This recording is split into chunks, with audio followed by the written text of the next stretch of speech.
കൊല്ലം ശങ്കേഴ്സ് ആശുപത്രി പാട്ടത്തിന് നൽകാനുള്ള നീക്കത്തിനെതിരെ SNDP യോഗം SN ട്രസ്റ്റ് സംരക്ഷണ സമിതിയുടെ നേതൃത്വത്തിൽ പ്രതിഷേധ മാർച്ച് സംഘടിപ്പിച്ചു. പ്രതിഷേധം ശ്രീനാരായണ സഹോദര ധർമ്മവേദി സംസ്ഥാന ചെയർമാൻ ഗോകുലം ഗോപാൽ ഉദ്ഘാടനം ചെയ്തു.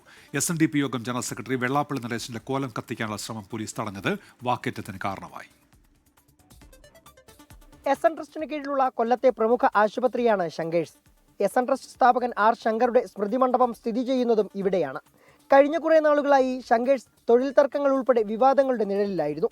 ഒടുവിൽ ആശുപത്രി ലാഭകരമല്ലെന്ന കാരണം പറഞ്ഞ് പാട്ടത്തിന് നൽകാൻ ഗവേണിംഗ് ബോഡി തീരുമാനിച്ചു. ഇതിനെതിരെയാണ് SN ട്രസ്റ്റ് സംരക്ഷണ സമിതിയുടെ നേതൃത്വത്തിൽ ആശുപത്രിയിലേക്ക് പ്രതിഷേധ മാർച്ച് നടത്തിയത്. ആശുപത്രി മികച്ചതാക്കി മാറ്റാനല്ലാതെ വിൽപ്പന നടത്താൻ യാതൊരു കാരണവശാലും അനുവദിക്കില്ലെന്ന് മാർച്ച് ഉദ്ഘാടനം ചെയ്ത ശ്രീനാരായണ സഹോദര ധർമ്മവേദി സംസ്ഥാന ചെയർമാൻ ഗോകുലം ഗോപാലൻ.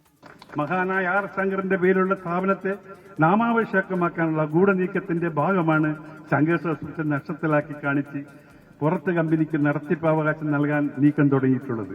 ശ്രീനാരായണയുടെ സ്വപ്ന സ്ഥാപനത്തെ ഇല്ലാതാക്കാൻ കൂട്ടുനിൽക്കുന്നവരെയെല്ലാം ഞങ്ങൾ നിയമത്തിന് മുമ്പിൽ കൊണ്ടുവരുമെന്ന് ഗുരുനിയമത്തിൽ ഉറപ്പു നൽകിക്കൊണ്ട് ഞാൻ നിർത്തുന്നു. നന്ദി, നമസ്കാരം. ഔദ്യോഗിക വിഭാഗം സംഘടിച്ചതോടെ മാർച്ച് പോലീസ് തടഞ്ഞു. വെള്ളാപ്പള്ളി നടേശന്റെ കോലം കത്തിക്കാനുള്ള പ്രതിഷേധക്കാരുടെ ശ്രമം പോലീസ് തടഞ്ഞത് വാക്കേറ്റത്തിൽ കലാശിച്ചു.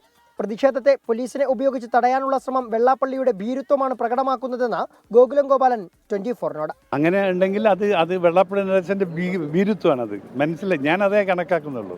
അങ്ങനെ അദ്ദേഹം കാരണം ഇങ്ങനെ ഒരു ജനാധിപത്യത്തിൻ്റെ രീതിയിൽ ഒരാൾ സമൂഹത്തിന് വേണ്ടാത്ത കാര്യം ചെയ്യണമെങ്കിൽ അദ്ദേഹം പ്രത്യക്ഷീകരിക്കേണ്ട പൗരാവകാശമാണ്. അത് നിഷേധിക്കുന്ന പോലീസാണെങ്കിൽ ആരാലും തെറ്റാണ് ചെയ്യുന്നത്. SN ട്രസ്റ്റ് സംരക്ഷണ സമിതി നേതാക്കളായ D. രാജ്കുമാർ ഉണ്ണി, മണിയപ്പൻ, കടകംപള്ളി മനോജ് തുടങ്ങിയവർ പ്രതിഷേധത്തിന് നേതൃത്വം നൽകി. 24 കൊല്ലം.